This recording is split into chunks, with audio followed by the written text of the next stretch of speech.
하나님 말씀 요한복음 14장 5절 같이 봅니다. 도마가 이르되 주여 주께서 어디로 가시는지 우리가 알지 못하거늘 그 길을 어찌 알겠사옵나이까. 예수께서 이르시되 내가 곧 길이요 진리요 생명이니 나로 말미암지 않고는 아버지께로 올 자가 없느니라. 아멘. 오늘은 영생과 믿음 30번째로 오직 예수라는 주제로 말씀을 같이 나누도록 하겠습니다. 주님이 우리에게 주신 새 계명은 사랑이라 라고 이야기했어요. 우리가 사랑할 때 증거된 것들이 있습니다. 우리가 예수님의 제자인 것을 증거하는 것이에요. 그렇죠? 또 우리가 사랑할 때 하나님께 속하였음을 우리가 증거한다라고 이야기했어요. 또 사랑할 때 마귀의 자녀와 하나님의 자녀가 구별된다라고 이야기를 했어요. 사랑은 우리에게 해도 되고 안 해도 되는 그런 부분이 아니라 사랑은 하나님을 닮은 속성이고 우리가 예수님을 믿는 제자됨의 증거입니다.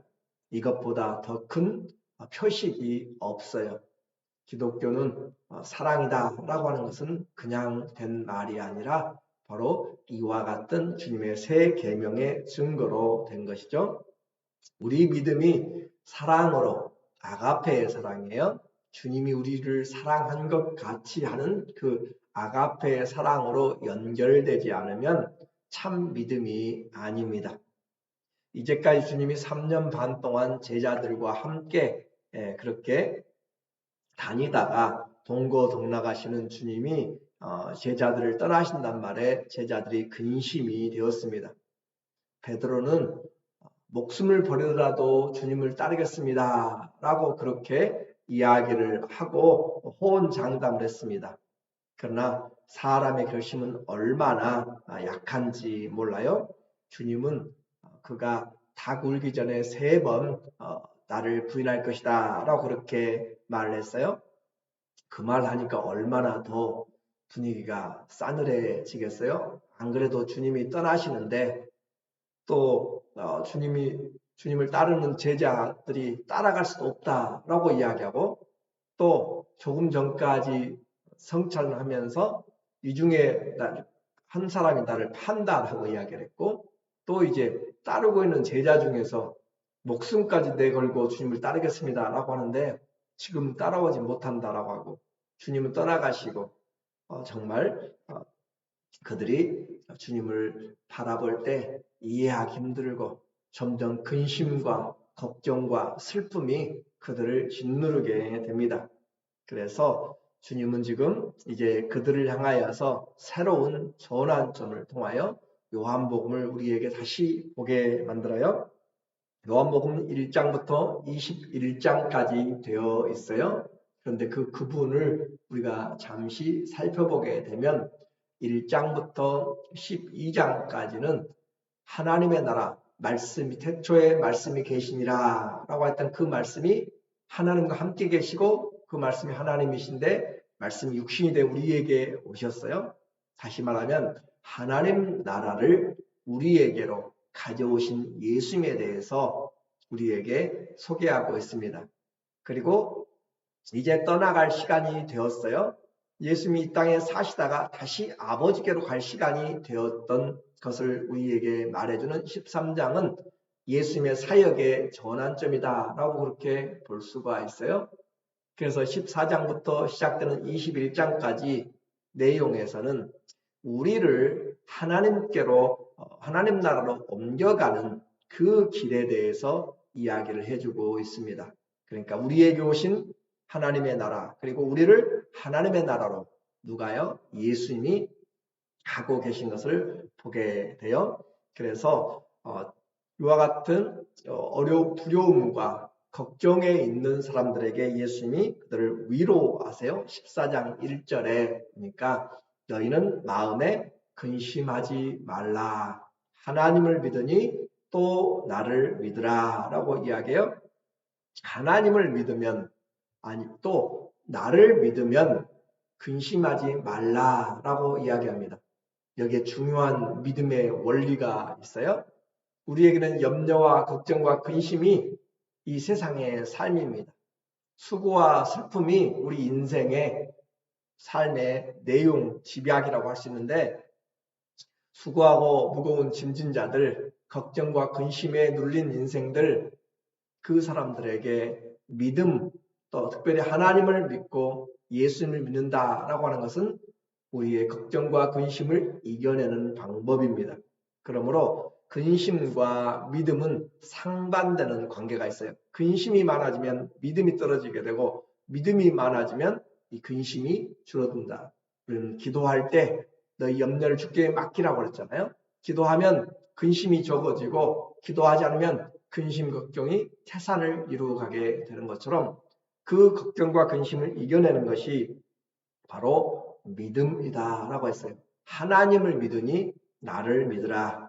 오늘도 우리에게 걱정과 근심이 나를 엄습해 올 때 하나님을 믿는 사람, 곧 주님을 믿는 사람은 이 걱정과 근심을 이겨낼 수가 있습니다. 근심을 해결하는 것은 하나님을 믿는 것, 주님을 믿는 것입니다. 불안, 근심이 노크를 합니다. 밖에서 문을 두드려요. 똑똑똑. 그렇게 불안과 근심이 문을 두드릴 때 믿음이 안에서 대답합니다. 그리고 문을 열어보니까 걱정과 근심이 사라졌어요. 무슨 말인지 이해가 되시죠? 걱정과 근심은 우리의 집을 방문하고 집이 비어 있으면 들어와서 살려고 하는 것이에요. 그런데 내 안에서 누구 있어? 라고 하니까 믿음이 있습니다. 살고 있습니다. 라고 하니까 걱정과 근심은 이 집은 우리 집이 아니다. 라고 떠나간다는 것이죠. 그래서 우리에게 주님이 우리 안에 믿음으로 우리가 살아가고 있으면 우리는 세상의 일들을 이겨나가게 되는 거예요. 주님이 가시는 목적이 있습니다. 하나님을 믿으니 또 나를 믿으라 라고 그렇게 하는데 가는 목적이 2절에 내가 내 아버지 집에 거할 곳이 많도다. 아버지 집에 천국을 이야기하죠. 하나님 나라에 집이 많다. 그렇지 않으면 너희에게 일렀으리라. 내가 너희를 위하여 거처를 예비하러 가노니 가서 너희를 위하여 거처를 예비하면 내가 다시 와서 너희를 내게로 영접하여 나 있는 곳에 너희도 있게 하리라. 여기는 이중적인 그런 의미가 있어요. 아버지 집으로 주님이 이제 떠나가신다고 그랬어요. 그런데 그곳엔 거할 곳이 많은데 처소를 예비하러 간다. 우리를 위한 처소를 예비해요. 처소는 물질적인 장소도 이야기하고 또 하나는 영적인 장소도 이야기합니다. 그래서 하나님의 나라의 물리적인 것은 바로 천국의 집을 준비하는 과정이다 라고 그렇게 볼 수가 있어요. 너희를 위하여 그 처소를 예비하러 간다. 그리고 또 하나의 부분은 영적인 의미로 삼위일체 하나님 안에 우리의 거처를 만드는 것이에요. 한번 생각해 보세요. 지금 아버지 집에 거할 곳이 많도다. 어떻게 보면 이미 거할 수 있는 충분한 그런 공간적인 이야기를 생각할 수도 있는데 그런데 주님이 또 처소를 예비한다라고 그렇게 이야기를 해요. 주님이 천지 창조를 하실 때 많이 걸리지 않았습니다. 6일 만에 다 완성하셔서 그렇죠? 전능하신 주님이 6일 만에 다 완성하시는데 우리의 집, 천국을 집 짓는다고 할 때 몇 년, 몇 천 년을 지금 걸려서 주님이 짓는다라고 하는 것은 좀 우리가 생각해 볼 때 주님의 거처가 단순히 이런 맨션을 또 아니면 거할 하우스를 짓는 그런 수준으로만 생각해서는 안 된다라고 하는 것을 우리에게 말씀을 상고하도록 만들어요. 집을 만들 때 하나님 혼자 만드는 것이 아니라 우리의 삶의 결과로 그 집이 지어지는 하나님의 계획임을 우리가 생각을 해 보아야 됩니다. 마치 요한계시록에서 성도들이 입을 흰 세마포라라고 이야기했는데 그 세마포는 성도들의 행실이라 라고 이야기했죠. 올바른 행실이라. 우리의 옷이 있는데 그 옷을 세마포가 성도들의 옳은 행실로 말미암아 준비가 되는 것처럼 하나님 나라의 집은 하나님이 준비하시지만 그것이 지어지도록 하는 것은 우리의 삶의 내용을 좇아서 지어져 간다라고 생각하면 우리는 좀 더 우리의 삶의 신실함을 가져야 될 필요가 있습니다. 또 하나는 하나님 나라 거처가 영적으로 우리의 진정한 하나님과 그리스도와 성령 안에서 집을 우리에게 만들어 가시는 것이기 때문에 그래서 성령을 받아 예수님이 하나님께 가시잖아요. 그러면 성령을 내가 받아서 아버지께 받아서 너희에게 보내리라. 요한복음 16장에 가면 이제 나오게 되는데 내가 너희에게를 떠나는 것이 유익이라. 왜냐하면 그 성령이 와서 우리와 함께 거하시고 영원토록 떠나지 않는다. 거처를 만든다라는 말씀을 하세요. 14장 17절에 보면 그는 진리의 영이라 성령을 말해요. 진리의 영이라 세상은 그를 능히 그를 받지 못하나니 이는 그를 보지도 못하고 알지도 못함이라. 그러나 너희는 그를 아나니 성령은 인격이죠. 그는 너희와 함께 거하시며 자 이제 성령이 우리가 이 땅에 살고 있잖아요. 땅에 살고 있는데 성령이 우리와 함께 산다, 거한다, 텐트를 치고 같이 살고 있다는 거죠. 또 너희 속에 계시겠습니다. 성령이 우리 속에 들어와서 우리와 함께 산다. 거처단 말이죠. 그래서 우리가 성령이 우리 안에 거하시는 하나님의 집이 되었다라고 하는 표현을 그대로 사용할 수가 있어요. 20절에 그날에는 어떤 날이에요? 이중적인 의미가 있습니다. 그날에 성령이 오시는 날, 또 하나 그날 주님이 오시는 날 완성적인 의미가 있어요. 그러니까 성경의 예언은 하나만 있는 것이 아니라 완성적인 예언을 향해서 점진적인 계시의 완성이라는 표현을 씁니다. 점진적으로 계시가 완성된다라는 그런 표현이라고 했어요. 그렇게 해서 20절에 그날에는 내가 아버지 안에 또 너희가 내 안에 내가 너희 안에 있는 것을 너희가 알리라. 그렇죠. 성령이 오시면 이 일이 이루어지는 것이죠. 그리고 완전하게 되는 것은 바로 주님이 오셨을 때 우리가 완전하게 그렇게 되게 되는 거죠. 그래서 지금 성도에게 중요한 것은 주님이 우리의 천국의 집을 짓는 것만 바라보고 사는 것이 아니라 그것은 우리의 삶의 결과로 되어지는 것이기 때문에 지금 나와 함께 하시는 주님과 어떻게 살 것인가 그것이 중요한 것이고 성전된 삶을 우리가 산다고 그랬잖아요. 그래서 14장 23절에 보면 예수께서 대답하여 이르시되 사람이 나를 사랑하면 내 계명을 지키리니 자 사랑하면 계명을 지킵니다. 내 아버지께서 그를 사랑하실 것이요 우리가 그에게 우리가 누구예요? 예수님 하나님 성령님이죠. 우리가 그에게로 믿는 자에게 여러분에게로 내게로 가서 거처를 그와 함께하리라.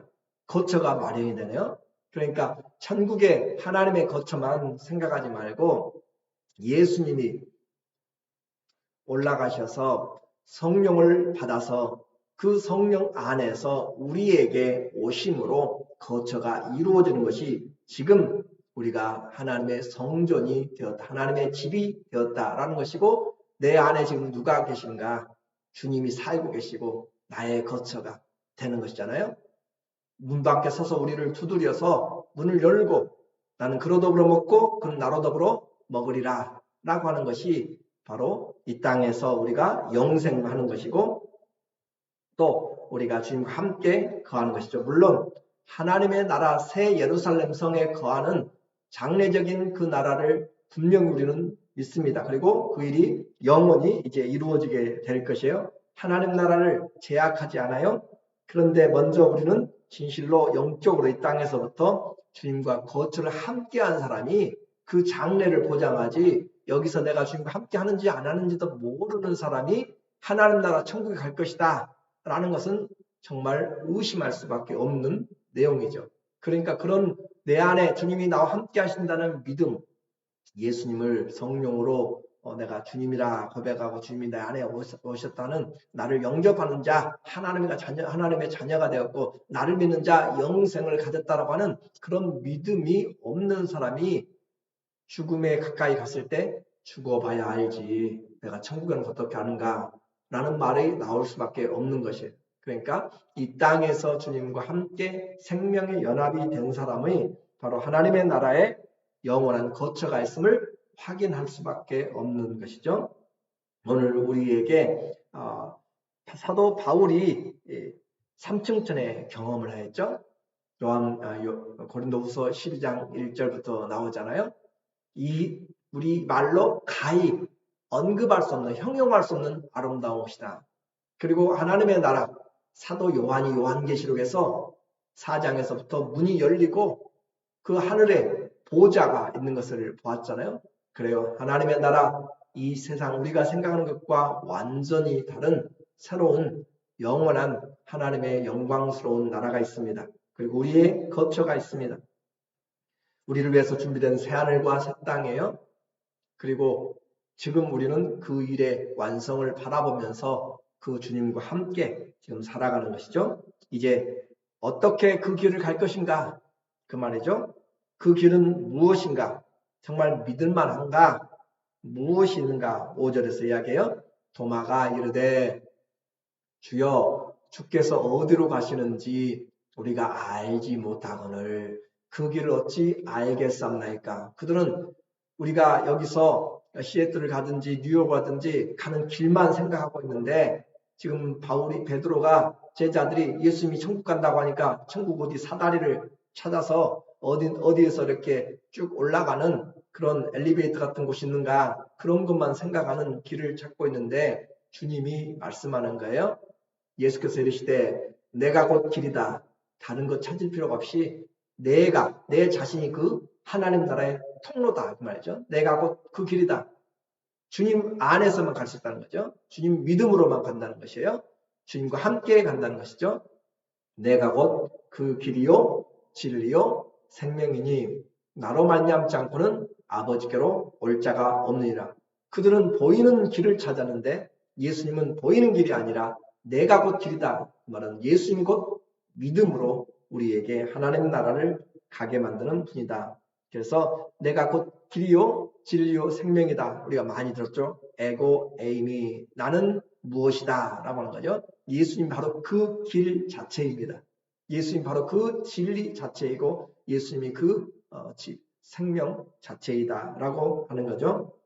예수님은 우리를 그곳으로 인도해 가는 선한 목자일 뿐 아니라 그 길 자체요 통로라라고 이야기했어요. 하나님께 이르는 다른 길, 천국에 가는 다른 길은 없습니다. 오직 예수님만이 그 길입니다. 믿을만 합니까? 진리입니다. 그래서 그 진리예요. 그리고 결국 그 진리에서 얻는 것, 그 길에서 얻는 것이 무엇이죠? 영생이죠. 생명입니다. 예수님만이 생명을 주는 통로요. 이것이 진리요. 이것이 영원히 누리는 영생이다 라고 하는 거죠. 길과 진리와 생명은 주님 안에서 서로 연결되어 있습니다. 그래서 이것이 기독교의 예수님의 가장 본인에 대해서 선언하시는 다른 종교에서 왜 기독교만 그렇게 유일하게 유일신인가? 왜 배타적이냐? 너그럽지 못하냐? 아니요. 진리는 타협해서 되는 것이 아니고 다수결로 되는 것이 아닙니다. 그래서 예수님이 곧 길이고 예수님이 진리고 생명인 것은 그 무엇과도 바꿀 수가 없고 우리의 생명을 바쳐서 또 전해야만 될 복음의 내용입니다. 예수님만이 하나님께 가는 그 길이고 예수님이 그 불변하는 진리이고 예수님이 그 영원한 생명이기 때문에 그렇습니다. 주님이 곧 하나님이죠. 7절에 너희가 나를 알았더라면 내 아버지도 알았으리로다. 이제부터는 너희가 그를 알았고 또 보았느니라. 이제부터는 예수님이 바로 그분, 나를 본 자는 하나님을 보았다라고 하는 것이죠. 나를 알았다면 아버지도 알았다. 우리는 요한복음 1장 1절부터 태초에 계신 말씀이 곧 하나님인 것을 우리는 알고 있는 것이고 제자들은 그것을 지금 잘 모르는 것이죠. 그래서 말씀, 하나님, 길, 생명, 진리 모두가 다 오직 예수입니다. 그래서 하나님께 이르는 길, 진리, 생명은 오직 예수 위에서, 예수 안에서, 예수와 함께 오직 하나님께로 갈 수 있는 것이에요. 그래서 예수님을 믿으면 우리는 모든 것을 가졌습니다. 인생의 문제가 여기서 해결되어 어디로 갈 것인지, 무엇을 믿을 것인지, 무엇을 얻어야 될 것인지 영원한 거처와 생명을 얻게 되고 진리를 얻게 됩니다. 주 예수보다 귀한 분이 없습니다. 오직 예수에게, 오직 주님께 인생을 거는 것이 그래서 지혜입니다. 이 주님을 믿음으로 마음과 걱정에 염려하지 말라라고 이야기를 해요. 우리 주님이 여러분의 모든 염려와 걱정과 근심 대신에 그 주님으로 생명을 얻되 풍성히 얻는 주님의 자녀들 되시기를 예수님의 이름으로 간절히 축원합니다. 아멘. 기도하겠습니다.